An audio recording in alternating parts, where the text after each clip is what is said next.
Some people are confused about personal boundaries. If you don't know that you have boundaries and that they must be respected, then you will tend not to respect the boundaries of others. From the age of 2, you start developing invisible boundary lines that separate and protect you from others. Your favorite word at the age of 2 is no. You are testing your boundaries. You learn that you can choose, and you have an opinion. Think of boundaries like having bubbles that you can use to keep each person you meet at the distance you choose. The public boundary bubble is to ensure that the general public don't come any closer to you than an arm's length, except if they are just brushing past you, appropriately. The public shouldn't speak to you about personal things without asking your permission. The friendship boundary bubble lets a family member or friend touch you appropriately, as long as they don't touch any private or intimate area without asking your permission. They may ask you personal things, but not intimate things. The intimate boundary bubble is only for very special people who have earned the right to touch you more intimately. They are allowed to whisper sweet nothings. So that's it. With your permission, people can come into each level of closeness that you choose. It is always a conditional thing.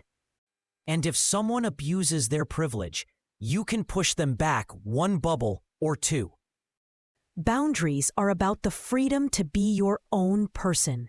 They are not walls to shut people out, but rather limits that keep the unwanted behaviors of others from entering your space.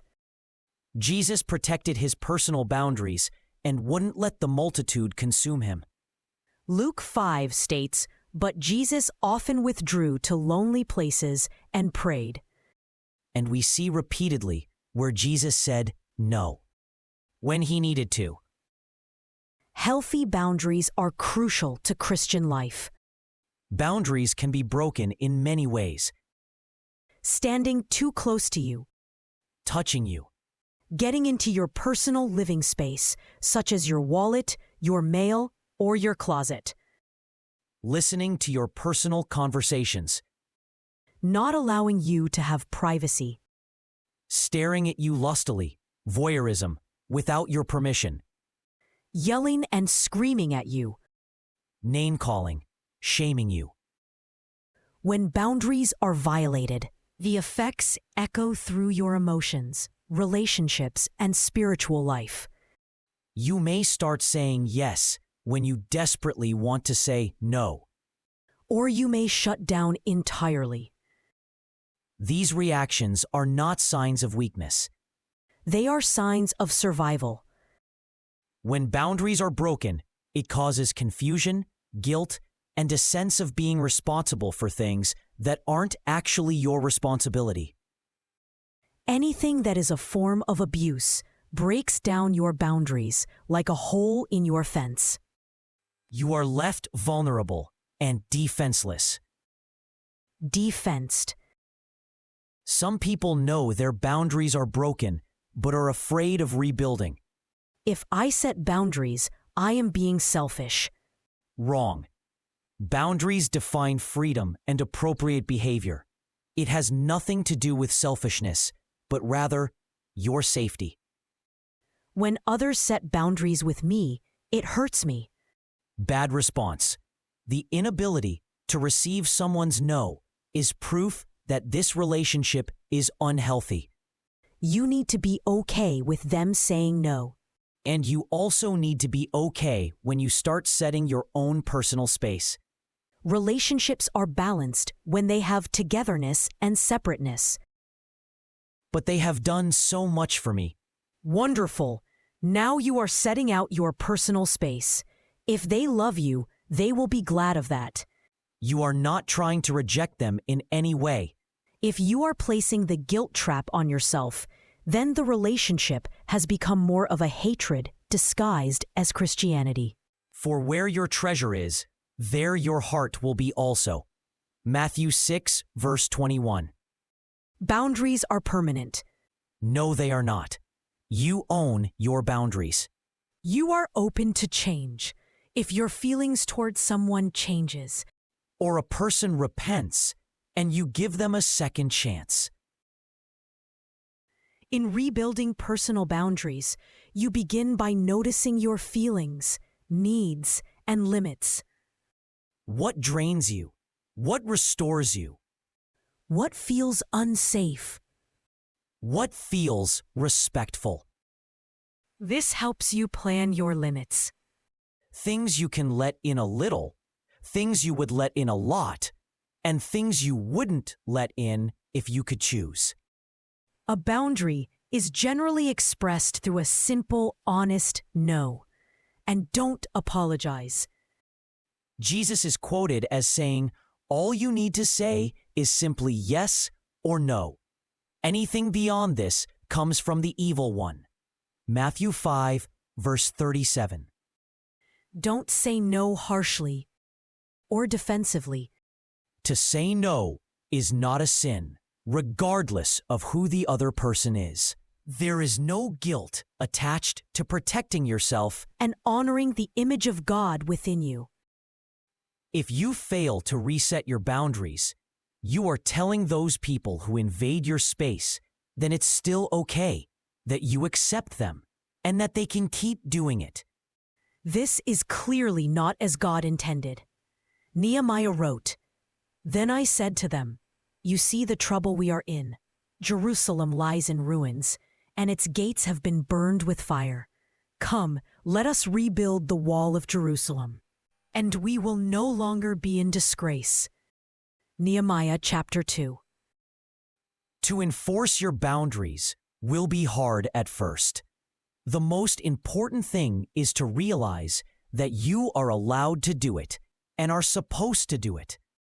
You begin by respecting other people's yes and no. Focus on it, do it purposefully, and watch how different people say no. As you respect other people's boundaries, you will begin to redevelop your own.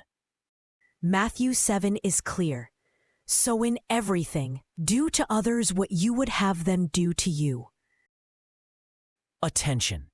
Some of the people who you set boundaries with will certainly accuse you of any number of things. Just as some will interpret it as a threat, and some will try and make you feel guilty. the fact that they are not prepared to accept your new personal boundaries is a clear indication that the relationship between you isn't exactly healthy. Yes, you have always let them get away with it, and now you want to change. But that doesn't mean you're not allowed to. You not only have the right to change, but the duty to take more godly responsibility for how you are being treated. Healthy boundaries sound like this. I'm not comfortable with that. I'll have to think about that. That's not something I can take on. You don't have a right to tell me what to think. Don't vent your anger on me. This is mine. You don't have a right to use it as yours. That is not my responsibility. I won't be disrespected. If you won't respect me, then stay away. Keep your hands off me. Stop doing that, or I'll file a complaint. Don't tell me what I'm supposed to do. If you're going to have a working relationship, I need honesty, respect, and equality. Here are some of examples of Jesus' personal boundaries. Luke 4. When the crowds tried to keep him in Capernaum, Jesus refused. He didn't let other people's expectations dictate his mission. John 8. When people picked up stones to kill him, Jesus removed himself from the situation. You are not required to stay in hostile or manipulative situations. Matthew 16. When Peter tried to redirect Jesus away from going to the cross, Jesus rebuked him. Get behind me, Satan. John 6. When the crowd wanted to make him king by force, Jesus withdrew. He refused to let others define him or use him for their agenda. Always remember, boundaries are not selfish. You are sacred. You are protecting the heart that God placed within you. Proverbs 4. Above all else, guard your heart, for everything you do flows from it. Wherever you are in your journey, Whether you're learning boundaries for the first time repairing what was broken, or strengthening what already exists, take it one step at a time. Rebuilding boundaries is not a race. it is a return to the dignity, safety, and wholeness God intended for you. May you go forward with a renewed sense of your own worth. May you recognize the sacred space of your heart. And guard it with wisdom and peace. May you feel the Holy Spirit strengthening the places that were broken Restoring what was taken. and rebuilding what was torn down. May your yes be free, your no be honored, and your voice be steady and clear. May you walk in relationships marked by respect, truth, and safety. And may you discover, day by day, that you are deeply loved. Amen.